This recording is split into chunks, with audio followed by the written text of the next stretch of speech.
बहुत ही अच्छी लगी थी मेरे को, बहुत ही बढ़िया दोनों पार्ट्स, खासकर मनोज वाली जो थी उसने बड़ा अच्छा काम किया था। और अनुराग की मुझे सारी फिल्में अच्छी लगती हैं, black Friday, gangs of Wasseypur, ऐसी फिल्में कोई बनाता नहीं सिवाय अनुराग के, और कोई बनाता ही नहीं। इस ज़ीशान कादरी एक ऐसा आदमी जो मेरे को अब बड़ी कमाल की बात है कि जब ये इसने मेरे को फिल्म सुनाई थी, मैंने उसको बोला, मैंने कहा यार अनुराग कश्यप ये फिल्म प्रोड्यूस नहीं करेगा? तो कहते नहीं यार देखेंगे बाद में, अभी तो ऐसी कुछ बात नहीं हुई हमारी, हम फिल्म बनाते हैं पहले फिर देखते हैं। कहते यार ऐसा हो नहीं सकता कि वो ना करे, तो और वही हुआ, उन्होंने आके फिल्म देखी और वो प्रेजेंट कर रहे हैं इस फिल्म को। तो बड़े कम डायरेक्टर हैं ऐसे हमारी फिल्म इंडस्ट्री में जो इस जॉनर, मुझे गैंगस्टर मूवीज़ बड़ी अच्छी लगती हैं।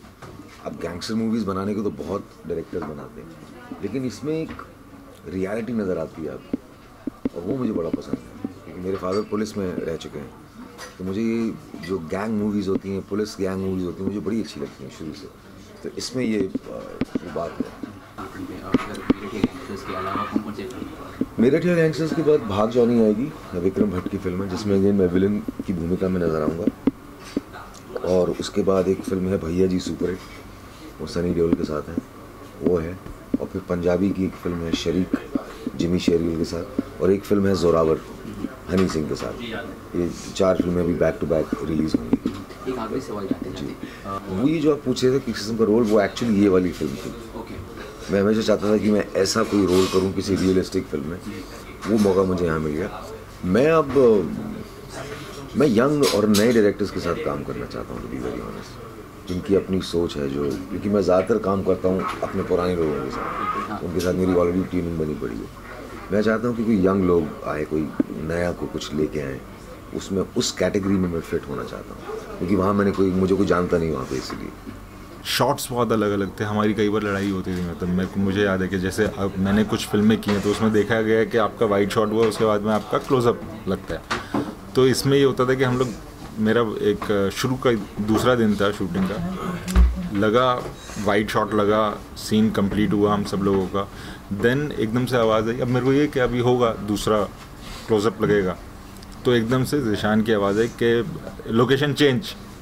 और मेरे लिए वो चीज़ क्या है, मतलब अभी तो क्लोजअप तो लगा ही नहीं है, कुछ हुआ ही नहीं है। तो मेरी बात हुई, मैंने कहा ज़ीशान क्लोजअप का क्या, क्लोजअप नहीं है, किसी का क्लोजअप नहीं है। मैंने कहा ये कैसे, मतलब वाइड के बाद तो क्लोजअप लगेगा ना।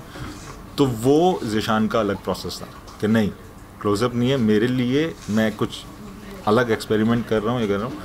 एंड देन फिर उसके बाद में वो जाके हमको मॉनिटर पे दिखाया, वो सीन दिखाया, और जब सीन देखा तो वो अपने आप में मेरे लिए लगा कि हाँ यार, यहाँ पर क्लोजअप की कुछ नहीं, ये तो कुछ और ही डिफरेंटली कुछ निकल के आ रहा है और बहुत रियल स्पेस में निकल के आ रहा है। रियल सिनेमा, डार्क सिनेमा में पिंच ऑफ कॉमेडी नहीं कह सकते, मैं नहीं कहूँगा इसको, हाँ ह्यूमर है।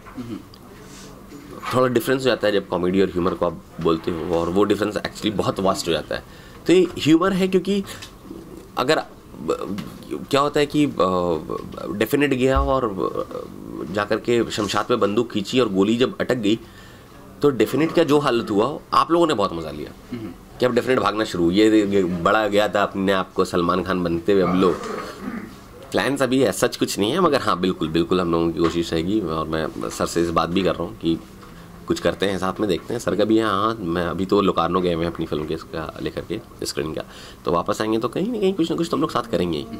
तो वो ऐसा चीज़ होना चाहिए ना कि जैसे गैंग्स ऑफ वासेपुर थी, कि वो उनको भी उतनी पसंद थी, उतनी पैशनेट थी जितना मैं था। तो वो एक ऐसा सब्जेक्ट अगर हाथ लग गया तो फिर दोनों भाई उतर जाएंगे। Thank you.